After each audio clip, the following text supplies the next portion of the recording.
Hey everyone, and welcome to Turkey, a country filled with historical wonders and one of the few places where it's still pretty easy to visit. I decided to spend 2 weeks here despite my concerns about the pandemic, and I'm really glad that I did, because Turkey is absolutely amazing. While a lot of countries still have strict controls on travel, Turkey reopened to tourism back in June. So that means that travelers are now able to once again enjoy views like this.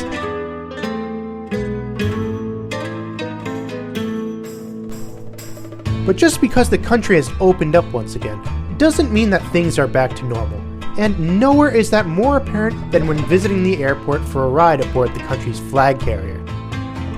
So in this video, I'll be taking you along on the flights that I took between Atlanta, Georgia and Istanbul, with Turkish Airlines aboard their 787 Dreamliner in business class.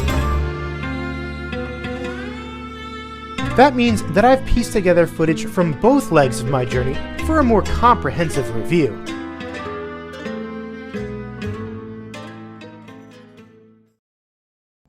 I decided to fly out of Atlanta because I wanted to take Turkish Airlines Dreamliner and it was a lot cheaper.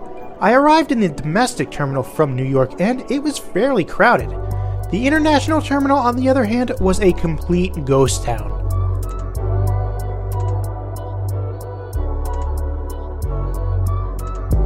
I had time to kill, so I went through the whole terminal and sadly, everywhere I turned, stores were shuttered long term. Even the business class lounge closed early. With no free food to keep me occupied, I spent the next 3 hours plane spotting and just hanging out waiting for my flight. Istanbul's new airport, on the other hand, was much more lively. Portions were shut down, but to give you an idea of how much international traffic there was, it took me about 45 minutes just to clear the dedicated business class passport control and security screening. Turkish Airlines closed their dedicated business class lounge and instead consolidated everything into their Miles and Smiles lounge. As you can imagine, it was crowded and I had trouble finding a seat. They still had a nice variety of food and drinks though. I've heard that the lounges are similar to one another, and don't get me wrong, this lounge was beautiful.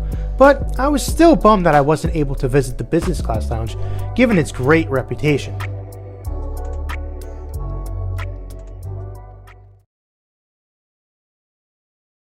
I thought that Turkish Airlines handled the boarding process as best as they could. In an effort to social distance, they began by allowing groups of passengers seated in the rear of the plane to enter first, and then subsequent groups seated closer to the front followed. The business class cabin were the last ones to board, and everyone's temperature was checked before stepping on the jet bridge. The boarding area in Istanbul did get a little crowded though. I sat in 6K on my first flight from Atlanta, and then I was seated in 2A on my return trip. My filming doesn't really do them justice, but these seats were beautiful. I really liked the design of the economy class seats when I flew with Turkish Airlines on the 787 back in March, and I was happy to see that they used the same fabrics and colors in the business class cabin too.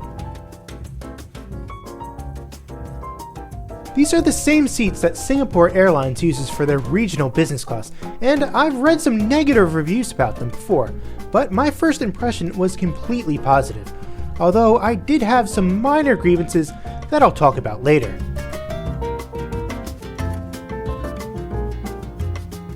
Upon entering the plane, a flight attendant gave everyone one of these hygiene kits. They had a couple of face masks inside, a bottle of hand sanitizer, and some sanitizing wipes. In keeping with social distancing, the crew didn't offer any welcome drinks or hot towels, so they could limit contact with passengers as much as possible. Istanbul's new airport is massive, and it's not uncommon to taxi for, well, about 45 minutes. For most people, that would be annoying, but for a nav geek like me, this is a great opportunity to do some plane spotting.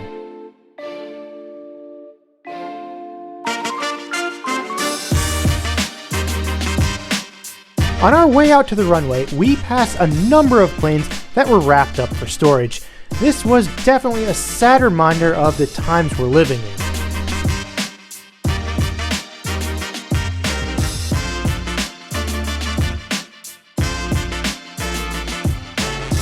Fortunately for me, we only ended up taxiing for about 25 minutes, and soon enough, we were ready to take off.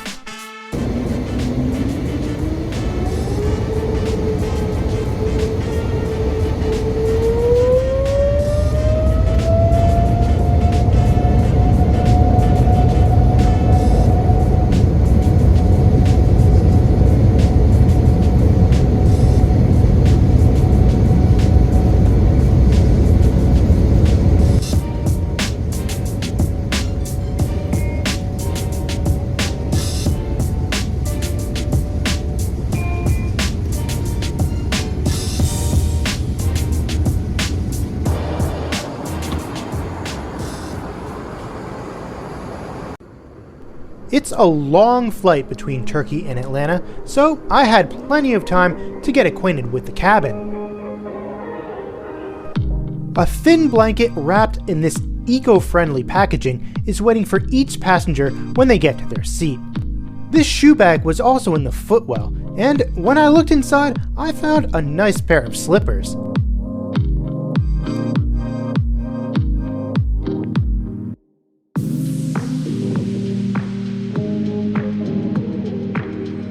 On the trip from Turkey to Atlanta, we were given these noise-canceling headphones, and honestly, these may have been the best quality airline headphones that I've ever used.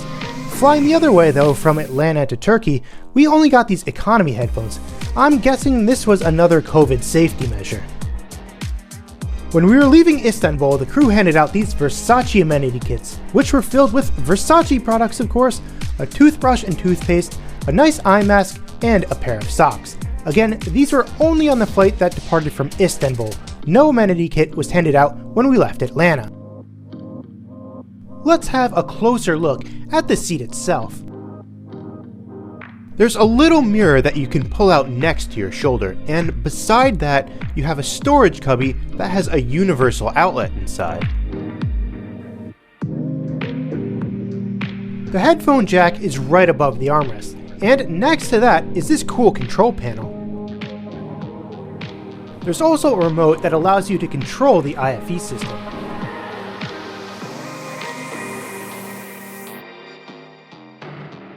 There aren't any magazines in the literature pocket, only a safety card and a sickness bag.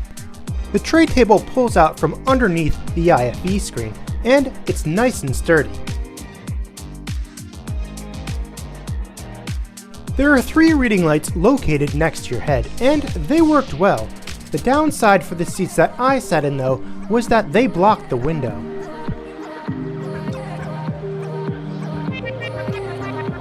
Both of the armrests are adjustable, and you can push them all the way down to make it more comfortable when you recline your seat into bed mode. Although there weren't any sort of privacy doors like you get on other airlines, this business class pod still felt very private. And there were individual air nozzles. You can't go wrong with that. The IFE system was definitely a highlight. Turkish Airlines had a huge variety of programs that you could choose from, and you could even watch live TV.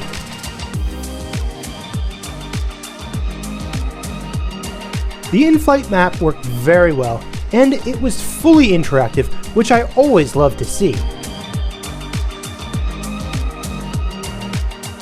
You're also able to pair the IFE system with your personal device, so you could watch the airline's content from your phone or tablet.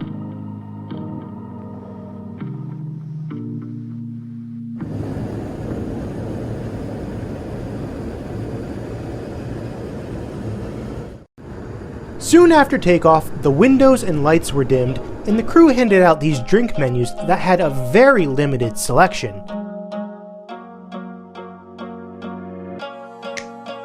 I ended up ordering some peach juice, which was served in a juice box.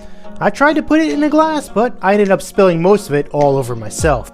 Next came dinner, and we were all given a pre-packaged meal box. I'm not gonna lie, this was a huge disappointment. Turkish Airlines is renowned for their catering, and I was really looking forward to this. I had heard that the meal service had been scaled back for economy, but I was hoping the same wouldn't apply to business. The main courses on both legs of my journey were cold and tasteless, and I couldn't even finish them.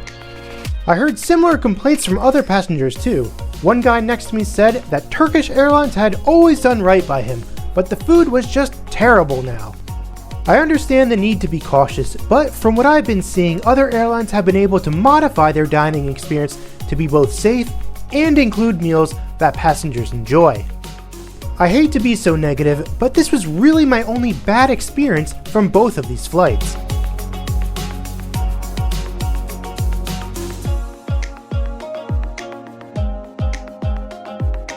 There's 3 lavatories in the business class cabin, 1 in the front and 2 in the back. They were stocked with molten brown amenities and were cleaned religiously. From what I saw, it seemed like the crew freshened them up after every passenger was done. I was very impressed. Later in the flight, the crew handed out bedding in case anyone wanted to get some sleep. When I first got on the plane, I was afraid that the thin blankets were all that we were going to get, so I was relieved when we received a nice pillow and a high quality blanket. I've been going on and on about how much I enjoyed the seat, but there were some negatives. 1, the footwell was pretty tight. 2, the armrest next to the reading light was in an awkward position and got a little uncomfortable after a while.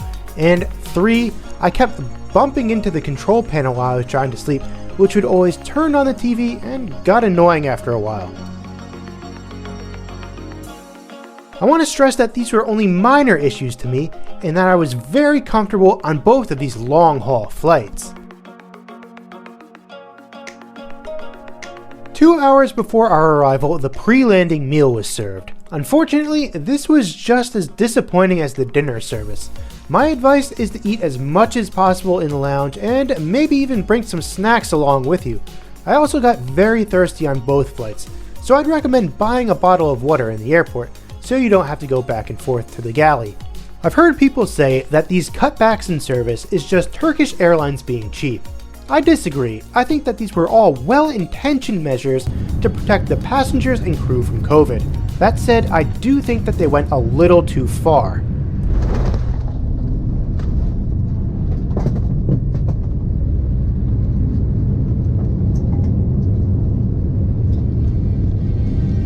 A few studies have come out now saying that flying during the pandemic really isn't that risky. Now, I'm not a doctor, so I have no idea what I'm talking about, but hopefully that means that flying will once again return to the way that we once knew it.